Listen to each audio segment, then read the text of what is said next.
the Fantasy Six Pack Hour with your hosts, Joe Bond and AJ Applegarth.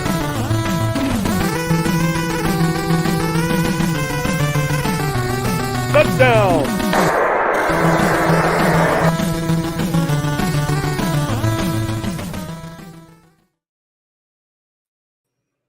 There we go. Sorry. I had somebody talking to me and I wasn't paying attention. Welcome to the Fantasy Six Pack Hour. My name is Joe Bond, founder of FantasySixPack.net. With me as usual, co-host AJ Applegarth. What's up, man? Not too much. Another day, another Thursday football game. Hopefully the Niners can keep this going and smash the Giants like they should be. I think that's gonna be a problem. It was looking a little touch and go there. Yeah, in the first quarter it wasn't pretty, but they got it together. I think we'll be all right. I hope so, because I have survivor picks with the Niners. So I think you'll be fine. All right, so tonight we're going to be running through the week 3 rankings for your fantasy league, and going through some start-sit scenarios as well. And before we get into that, though, we'll jump into some of the news that's happened here recently. I know it's a big topic, a big important topic for a lot of people here to discuss. But of course, hit that subscribe button, hit that follow button.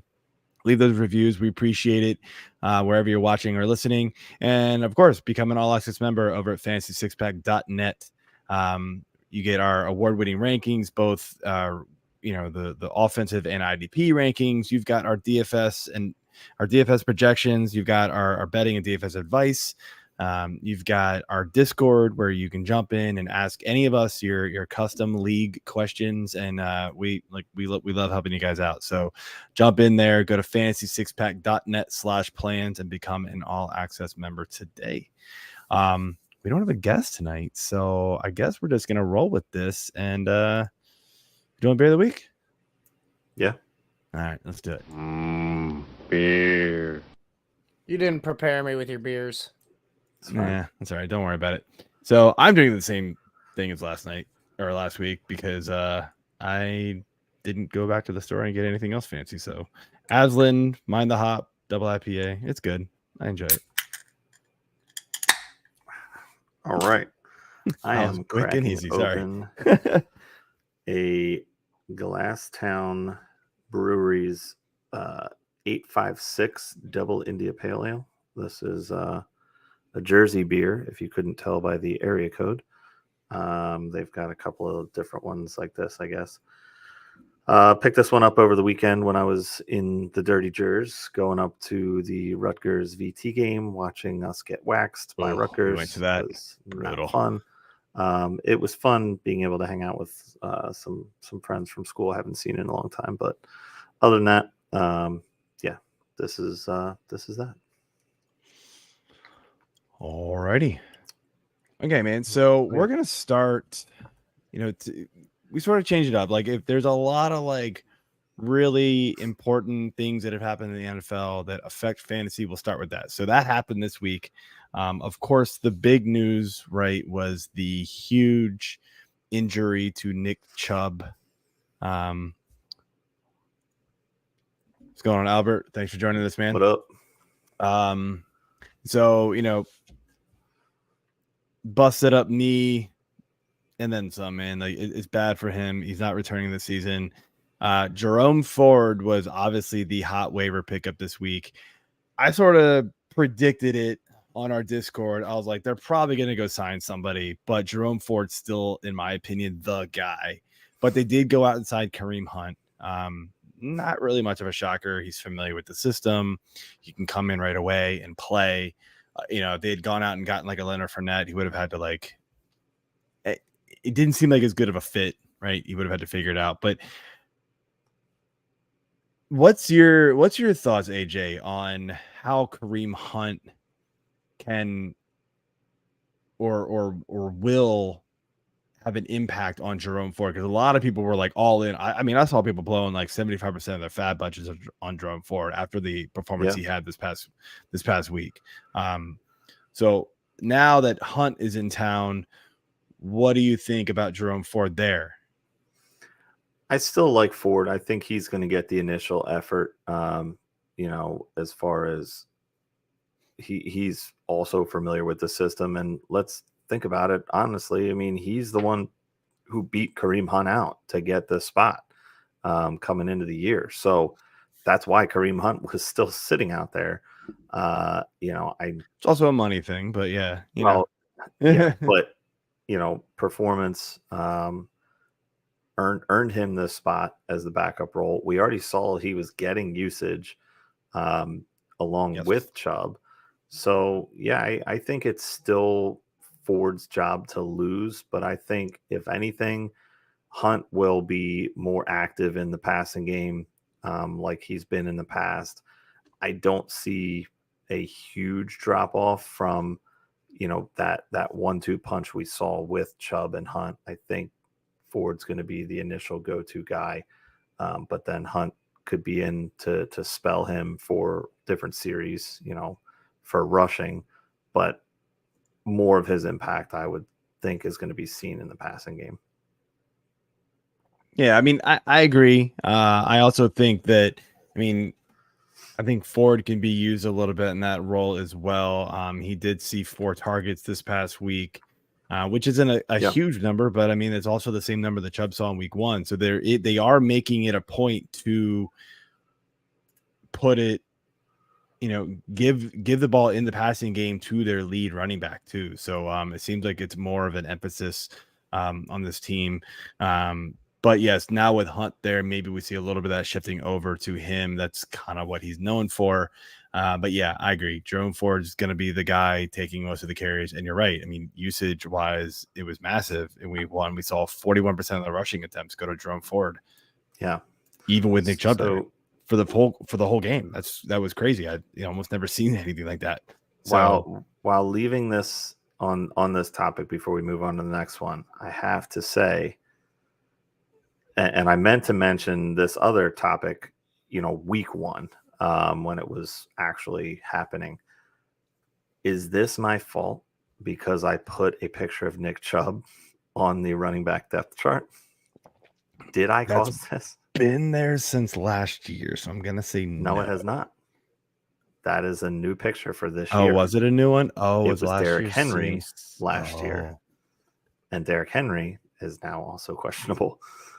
But yeah, I mean, we play the we AJ play that voodoo card doll. Now. The week 1 ultimate voodoo would be the fact that my AVI for Scott Fish, I specifically asked them to put a Travis Kelce jersey on Quagmire for my drunken clam.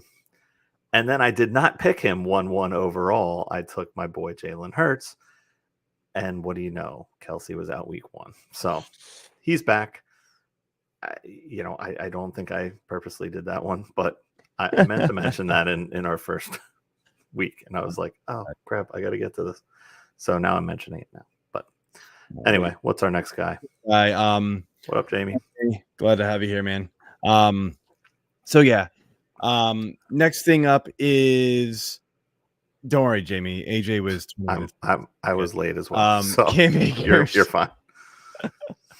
Can you just start over? Welcome to the fifth. No, we're not doing it. Cam Akers to Minnesota. Obviously, traded, was inactive last week from the Rams. Like, Madison was not efficient at all this season. He's looked horrible. Are we excited about either one of these guys moving forward? Like, do we think somebody could actually kind of shine in this Minnesota backfield? I'm feeling no. Like, it's just going to be terrible. Yeah, I mean, this one was an interesting one for me because obviously with the Chubb news, Akers was possibly, headed to Cleveland initially, and then that obviously didn't happen, so that's fine. But now he's headed to Minnesota, where, Madison is probably like, what the hell, guys? Like, you got rid of Dalvin Cook finally, and you're going to give me my chance. And now what? So I forget the tweet. I forget who sent the tweet, but it was hilarious. It was it was Alexander Madison with Cam Akers walks in the room, and it was the Zoolander like clip where Zoolander's like on the red carpet or whatever, and then you see I forget the name of the other character that walks in, and he's got this smile that it just goes. they just scowl at each other. Pretty funny. Zach's over here going, Cam Akers has a 15 to 20% chance of being relevant. I mean, that's potentially higher. I mean, that's probably the same relevancy that Madison has at this point. He's been bad, so it's not. Something's got to happen there in this run game, because they can't. They're not going to be able to pass the ball as much as they have been. I mean, Kirk Cousins is going to be setting records here. It's going to be crazy if he's going to have to pass his ball as much as he is, which it's working offensively, but it's not helping them, overall. But I'm not overly excited about it. I do have Akers, on a couple of teams. I have Madison on at least one or two, possibly different ones. So I don't know. I'm not really happy with either one of them right now. So we'll see. Loving the fact that I traded Cam Akers in a dynasty league before the season started for like the 108 pick. Wow. I don't remember who I got at this point, but it doesn't matter. So yeah, I mean, the last thing is look, we could go on and on and on with running back injuries, right? But let's just kind of wrap this all up.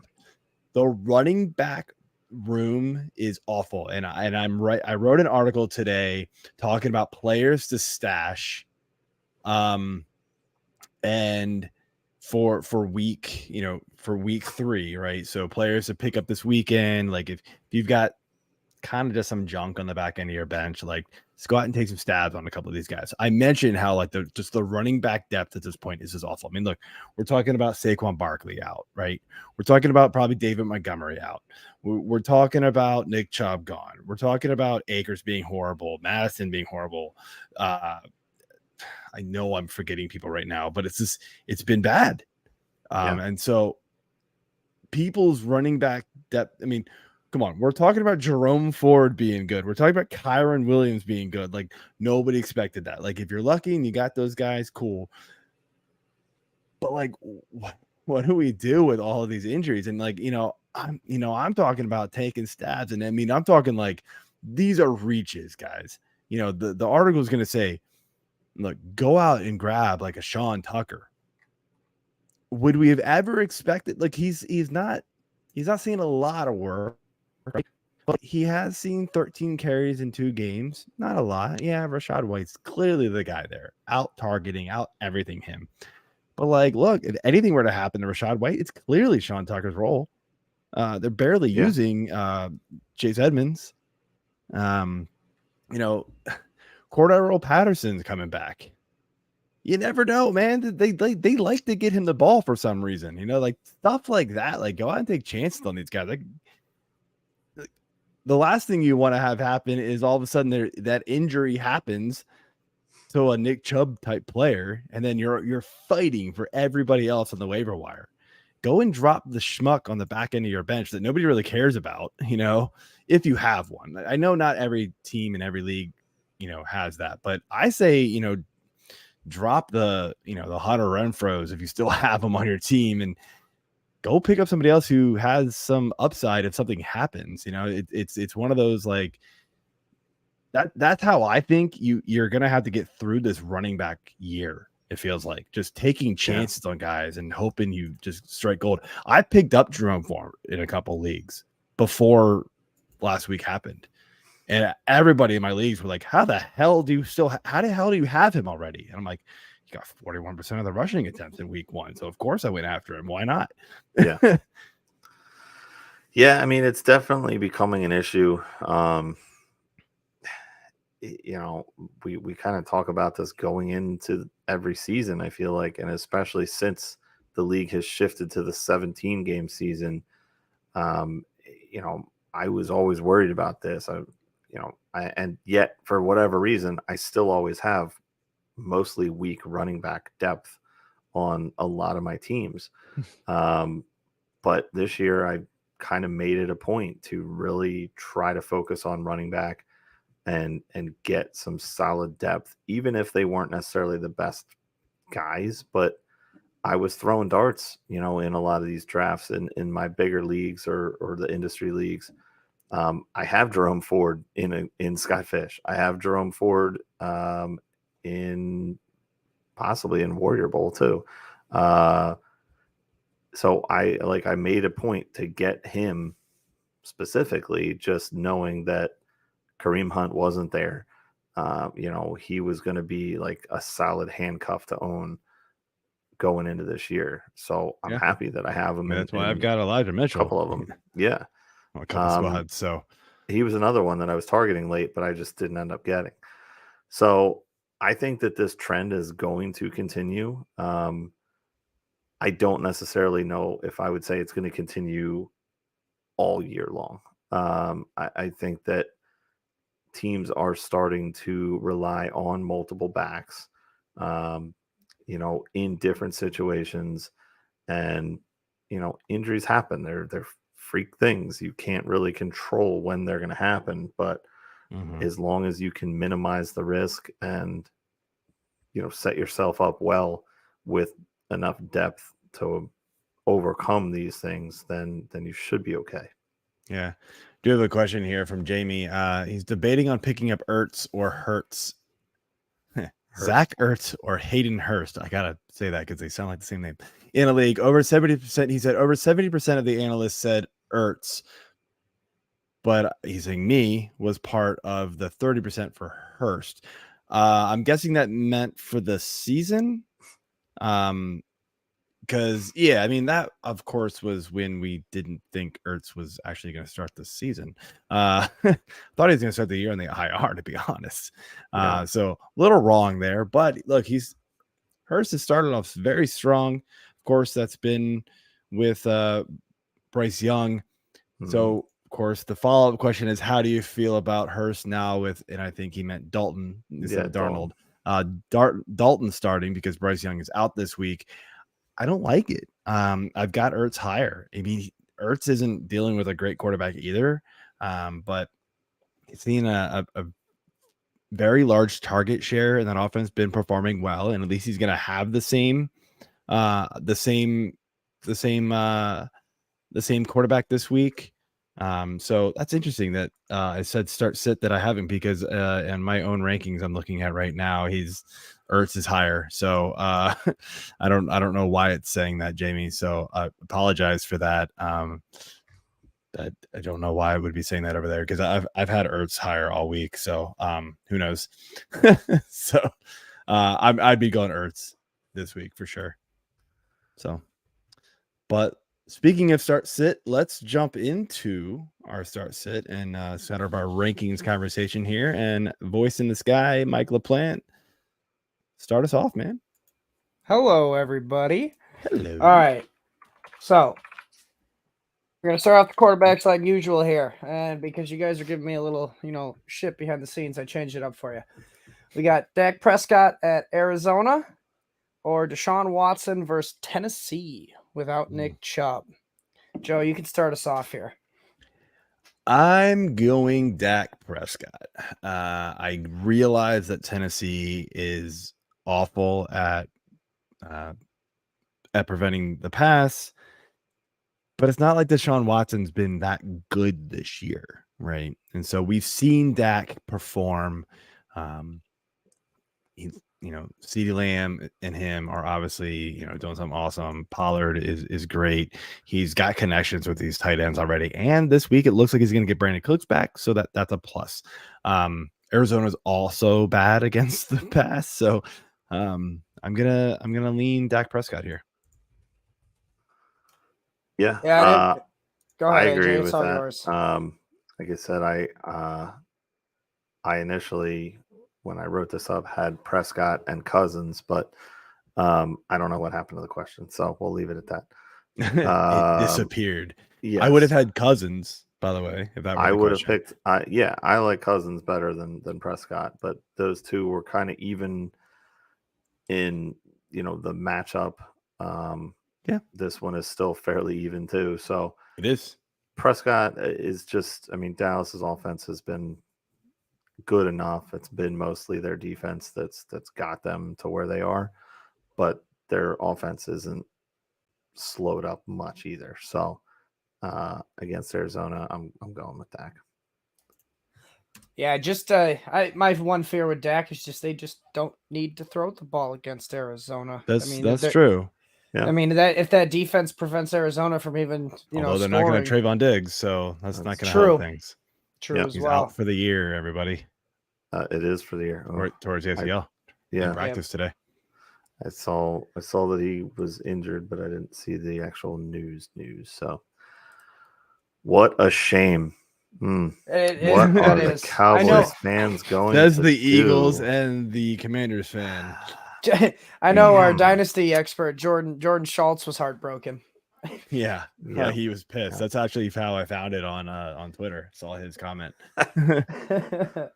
I agree with you guys. Dak Prescott's just safer than Deshaun Watson. I mean, I'm curious to see if the Browns throw a little bit more because of the injury to Chubb. Maybe not a whole lot more, but just a little bit of an uptick. I mean, I think they're going to have to. Yeah. And obviously Tennessee's run defense is really good. So they're going to have to. So it is close, but Watson just hasn't looked good this year at all. So I'm kind of out on that. He's just saying he checked your rankings again. It's updated 2 hours ago. Yeah. Sorry, man. He does that. He likes to update it a lot. Oh, yes. I will be updating it all week. So check it back again on Sunday. That's what makes him good as a ranker. Yeah. All right. We only had one QB question this week. So we're going to move on before to the Thursday night game. Usually Saturday night, Sunday morning at least twice. So there you go. Running backs. And we're on to the running backs. AJ, you get to start us off here. And I did find this interesting. When I was looking at the show sheet, you put Travis Etienne Jr. and I was like, man, I've never heard him called that. And me and Joe actually looked it up, Joe mainly. And he is actually called Travis Etienne Jr. That really surprised me. Why have we never heard that before? Or at least me. But I don't know. Travis Etienne versus the plays. Oh, yeah, yes. But Travis Etienne versus the Texans or Kenneth Walker versus the Panthers? AJ, go ahead. I also have Kenneth Walker III because that is how he is listed in a lot of things that I use. That one is at least a little more. And when I put this in, the Etienne potential injury, or is he still listed? I think he is, but I think he'll probably. I think he's going to play, but I liked Kenneth Walker on this one, regardless. I mean, he's just been a stud so far this year. Charbonnet has not really made a dent into his touches. Nope. He's just the clear RB1 for that team, and I think with Carolina, not having Bryce Young this week, as we already mentioned, they could potentially be down pretty quick and pretty early. So this could be a big game for Walker, but I don't know. I'll say this. I'm not sure I see a ton of difference yet between Bryce Young and Andy Dalton. Dalton's been a serviceable quarterback throughout his entire career. So I don't agree with you, actually, AJ. I do think it is Etienne still. I think this will be a bit of a more competitive game. And Etienne, has also taken a large percentage of, snaps and rushing attempts from this team. As much as we wanted to all love Tank Bigsby in the offseason, this is not happening. So it's kind of the exact same. But yeah, Walker is also, you're right. I mean, and I wrote about both these teams in the usage article this past week, to where, it's all Walker. Charbonnet's not a factor yet. And Etienne, Bigsby's not a factor yet. Actually, I think I wrote about that in week 1. So it's just, both these guys are clearly going to be the dudes right now. But, I still like the Jags offense a little bit more against Houston. Although they're both bad. Both defenses are terrible. So it is what it is. AJ was smart enough to let me be the tiebreaker here. So I actually lean Kenneth Walker in this one. Both you make good points. All right. They're both the dudes. All right. Etienne's got a little bit better of a matchup, certainly. Not going against Carolina, and he gets that Houston D line where it's really only got Will Anderson. But the thing that really stands out, the biggest thing for me, and I had to look it up here real quick, but it's the red zone usage.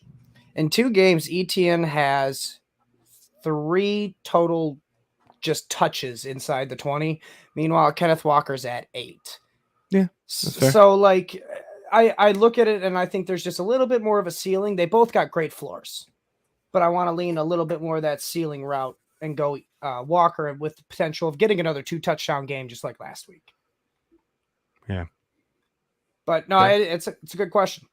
So we're on to the next here. And this one's a fun one, Joe, because, having Kendall on last week, we talked about it all show. So we had to put him in here. But DeAndre Swift against Tampa Bay or Brian Robinson Jr. against Buffalo? It's all you. I'm looking at my half PPR ranks, and I've got Brian Robinson higher. Brian Robinson's been awesome so far this season, and I know Swift had that amazing game last week. It'll be interesting to see the weather reports come out this week, which actually could help Brian Robinson because it could be a ground and pound game, keep things a lot more competitive between the Commanders and the Bills. The Bills defense we know is legit, but they're kind of middle of the road against the run so far this year. The Bucks are where are they? Missing them. They're actually better right now, points per game against the run. But it's hard. I feel like it's really hard. And AJ, I mean, I think you got to agree with me here. It's really hard to figure out who the hell the Eagles are going to use in the running game every single week, right? I mean, like, yeah, it's annoying. It's very annoying. And a lot of this is gonna, is Gainwell actually gonna be healthy? That's gonna play a big part. I mean, I was utterly shocked last week that they just were like, nah, Rashad Penny, you're just still not gonna play. Like, why even bring this dude in? Just cut the guy at this point. Let him go somewhere else. I don't understand. Like, why'd they even keep this guy on the roster if there's just utterly no place for him, even after the starting running back in Kenneth Gainwell gets hurt? Like, I don't get it. So I don't trust the Philly backfield enough to like rank somebody. I mean, it feels like every week, and this happens almost every year. It's like every week is somebody different, right? It's like, okay. So, and Brian Robinson's been a stud so far this year. I like him a lot. I'm gonna still roll the dice with him. Yeah, I love what Swift did last week. I don't know if it's going to be repeated this week. Tampa, I feel like, has a better front line against, rushing than Minnesota. Correct. I just feel like they're going to kind of key in on that. I don't know if they're going to necessarily let Philly just run all over them like Minnesota did. But that's kind of the problem with this Eagles team. If they're not beating you on the ground, then they can beat you through the air because they have such talented receivers and a great tight end in Goddard. But I think I'm leaning Robinson on this one overall. Buffalo, like you said, kind of a mediocre, good defense, but a little mediocre too. They're middle of the road. Yeah. But they're still good. It's just, again, this could be an ugly game. There's some weather coming in. That tropical system is coming in and might nail the East Coast right around this area on Sunday. So that could make things messy. Yeah. But we do have a couple questions. I know that. So bring them up, Mike. Yep. Richard wants to know, full PPR needs 2 flex options. He's got Christian Kirk, looks like Alec Pierce, Michael Thomas, and Jerome Ford, and Puka Nacua. Oh, brother. All right. Is it Dame Pierce or Alec Pierce? Damian Pierce, Alec Pierce, probably Damian. I don't know why I always think it's Alec. Who would? Yeah, like who would be starting Alec Pierce? Yeah, I already drafted him. It is Damian. Thank you. All right, so let me. That's let what me I assumed. pull it on my rankings here real quick for you. I didn't have my PPR stuff up, so apologize for that. So I will let you answer first. Two flex. Me personally, I would definitely go Nakua as one of them, and I'd probably go Dame Pierce as the other one. Need two flex after that. Kirk, Pierce, Michael Thomas. So yeah, it's definitely Nakua, and for me, it is. Gotta search through it. Sorry, gotta find my rankings. They kind of do their own thing. So the answer to the question for you. I believe it's gonna be Christian Kirk. Yep. That would be the next one up. It's a little farther down the list than I thought.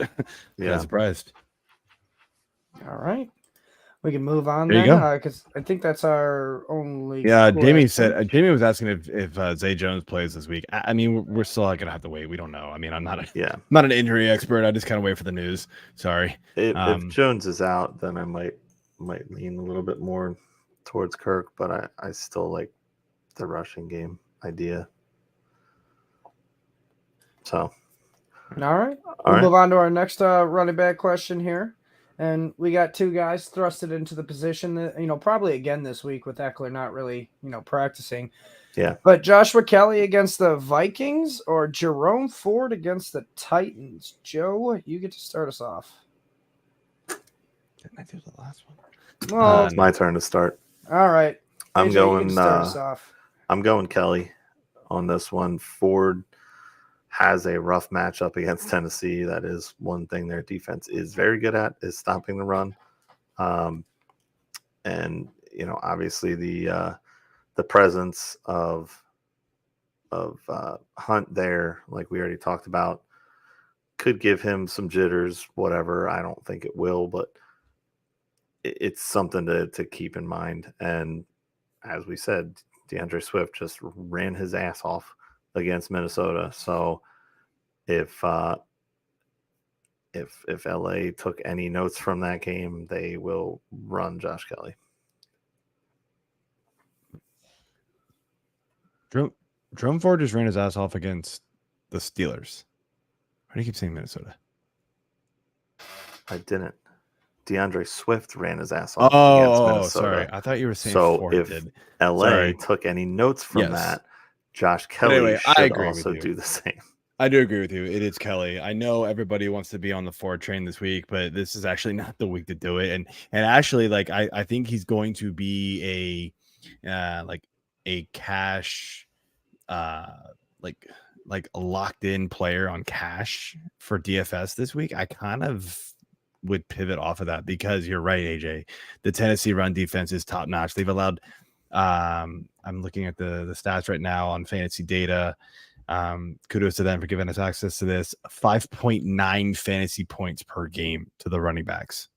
Like, good luck. It's just not happening. Even if I switch it to half PPR, it's because I think that might be standard. It's 6.9, so it's still not good, right? It's like where you get the points from, even if he's a cheap value, like it's just not working. So go back to Kelly. I know he disappointed last week, but again, he's the one who played Tennessee last week. So there you go.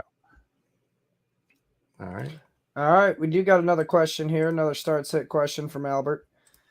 George Pickens or Nico Collins, full point PPR? George Pickens or Nico? I gotta go back to I believe. I would go Collins.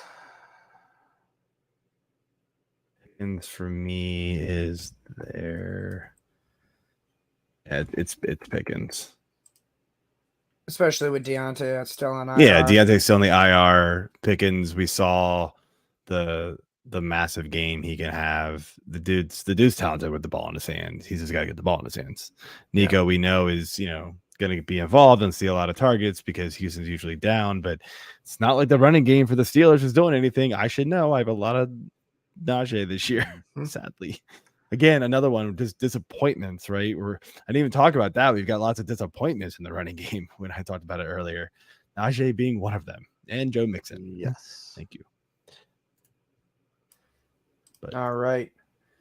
All right, So, over to receivers. yes, sir. This is the fun one. This is where we get to pick two guys. All right. So, AJ started off last time. So, Joe, pick two, sit one on that hardwood. Puka Nakua this week against the Bengals, who, is just killing it off the waiver wire. Or Jamar Chase versus the Rams, who's been kind of, on a cold streak. Or we got Calvin Ridley against the Texans. Right now, my rankings have it Jamar Chase and Puka Nakua. And these are half PPR. This is what I go with. I kind of go middle ground to kind of help out everybody as much as possible. But right now, that's my rankings. Now, if Jamar Chase is gonna have to deal with, I don't even know who their backup is. I actually do. I'm blanking on his name for just a hot minute. But Jake Browning. Jake Browning. Oh, Browning. Right. Yep. If he's having to deal with Jake Browning, that's going to be interesting. I'm going to have to see where the projections fall for him, how that kind of, because they're probably going to lean a little heavier in the run game then if they have to do that. But I mean, the Rams are, going pretty good there too. So that's going to be a lot closer. This will be a very tough decision. And I know this actually is a decision that a lot of people will probably have to make or something close to it, right? Because everybody picked Puka off the waiver wire at some point, even if it was before the season, right? Chase and Ridley were draftable together. So this is a tough one. It's very close. I mean, ultimately, you're not really going wrong with any of them, but it could flip and it could be Puka and Ridley, because I do think Ridley has a bounce back game. Oof. Yeah, I mean, I'd have a very hard time sitting Jamar Chase personally, regardless of matchup. Well, and quarterback, really. Well, yeah, It's quarterback, but Burrow just has not been good. So you think Jake Browning's going to be better?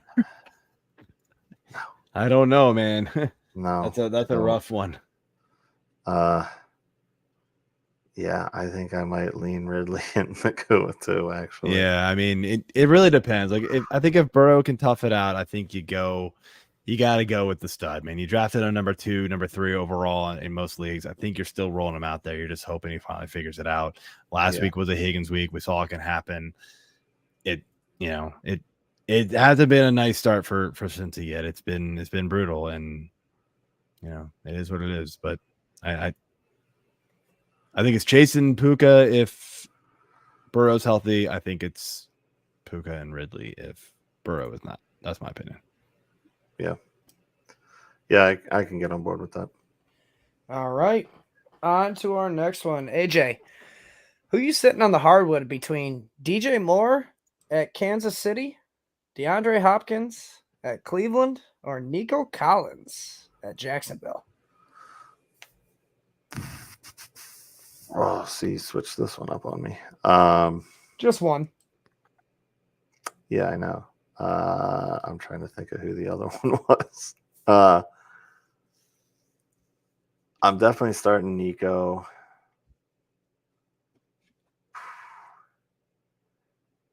And the other two are tough for me because neither one's been really living up to expectations. But I think I'm going to go with DJ Moore over D-Hop. Starting them? I'm starting Moore and Collins. All right. And Joe, who you starting? Who you sitting? Yeah, right now my rankings have it Hopkins just 1 over Moore. Nico's a little bit ahead of both of them, so that's kind of the clear winner there. All right, now my rankings say Moore is the sit. I mean, Cleveland's been awesome against the pass, though, allowing just 16.1 points per game to receivers. Tannehill has not looked good, although he has been targeting Hopkins a lot. So there's at least that. I think that's what gets me to Yeah. where the passing volume for Tennessee is still kind of, at least somewhat there, right? Chicago's still just not passing the ball, man. Like I don't know what to do with this passing offense. It's just not there. Tannehill. I mean, they're both pretty far down there, but I'm trying to look at passing attempts right now. Tannehill has 58 to where Fields. If I can type.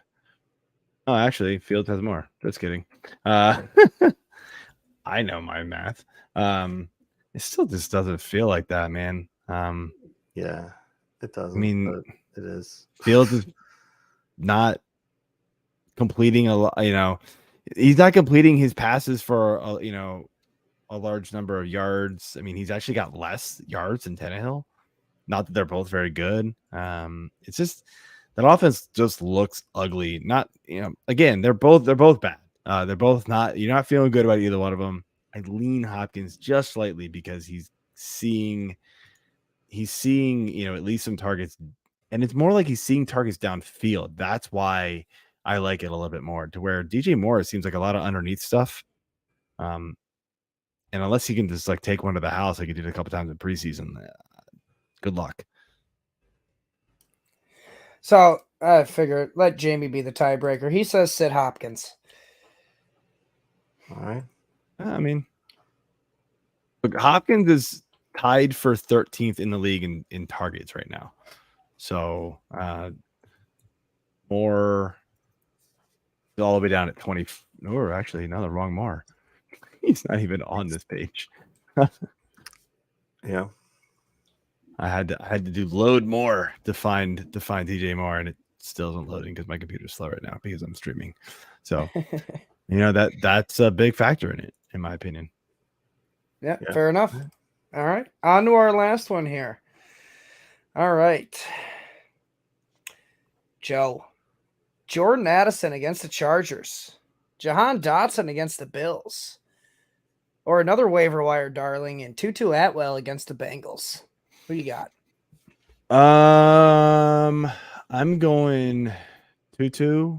I mean, look, we cannot deny how good this Rams offense has been to start the season with guys that nobody was drafting, right? So you got to give them credit. Tutu Atwell has to be in there. And Addison and Dotson super close.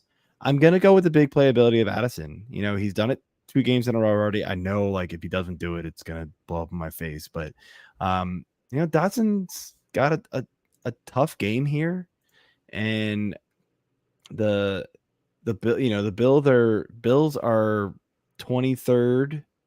As far as points against, like, as far as like good 23rd. So like if I were to split the other way around, they'd be 10th best against receivers, to where the Chargers not so much. So they are actually dead last. So we could see a huge blow up game here. This is going to be probably a very high scoring game between the Chargers and the Vikings. So yeah, rely on that. Yeah, I definitely would lean Addison. I'm going to go 2-2 as well. I think that, Stafford's been pretty decent without Cooper Kupp. Obviously, Nakua's gotten a ton of targets, but Atwell's gotten some as well. And I think that he's going to still get his. So Dotson just hasn't really blown up yet for me. So okay, I'm still not great. Yeah, I'm still leaning. I'm waiting for it, but I don't really love it to happen against Buffalo in Buffalo. So I'm leaning Atwell as well.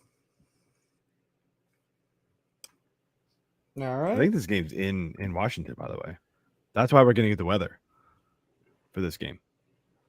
Yeah, this game's in DC. Yeah. So that front's going to be hitting like the Carolina in this area. Scampers, you asked Gabe Davis or Johan Dotson. Oh man, especially, I mean, the weather's going to play a factor for both, so that's going to be an issue.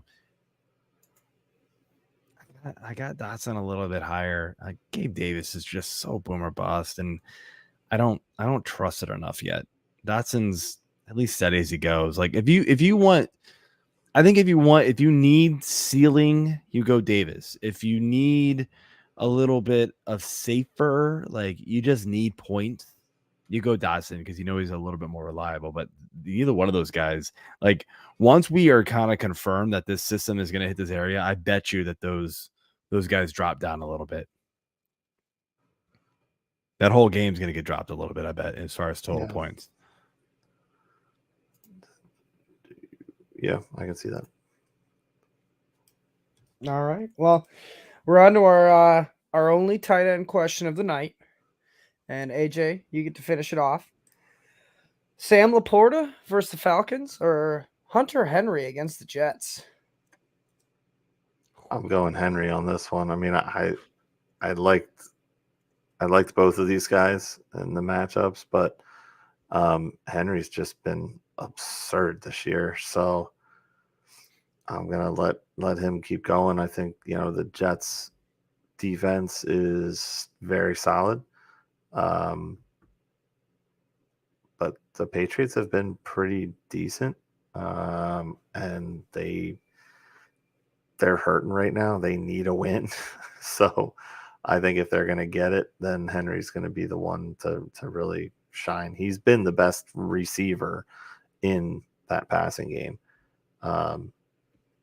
Overall, I mean, Bourne's been pretty good too. He's got a ton of targets, but I think Henry's the pick here. I'm actually going Laporta. You would. I like the matchup a little bit more. The Jets, I know, have technically allowed more points to the tight end than the Falcons did, but I'm not buying it. I just think, divisional games here, those are brutal. So I will stick with Laporta, who's seeing a pretty good amount of usage for the tight end position pretty early as a rookie here. So I'm liking what we see. So that's it for me. All right. So all right, so that's actually it for the show. We might have a little fun at the end here of the show coming up soon, but we're not quite ready to plan that out yet. But stay tuned for that. We'll check you out in check us out on Twitter, and we'll announce that when we finally lock it down. But Jamie's saying he likes Henry because the Jets shut down wide receivers, and Mac and Cheese will lean on Henry this week. Yeah. I mean, it's possible. I mean, like tight end at that range is such a crapshoot. So Henry's probably got the more touchdown upside, which is fine. But it's pretty close. Anyway, man, game's not over yet. Keep going, Jamie. I would actually like to be able to watch some of the. Usually we go super long, and I never get to watch the Thursday night game. So I would actually kind of appreciate watching the fourth quarter here. But it is 20-12. Again, this is a lot closer than I thought it would be, especially without Saquon. But kudos to the Giants for stepping up here and making it a game. But AJ, got any final words? Yeah, Scampers, thank you. I'm sorry about your lost carne asada. My thoughts and prayers go out to you for that. I missed the comment. It was a comment. Brutal. But just stay tuned. Check us out on Discord. Get some subscription action going, and good luck with your weeks this week. Yeah, absolutely, guys. Have a good night, and we will see you all next week.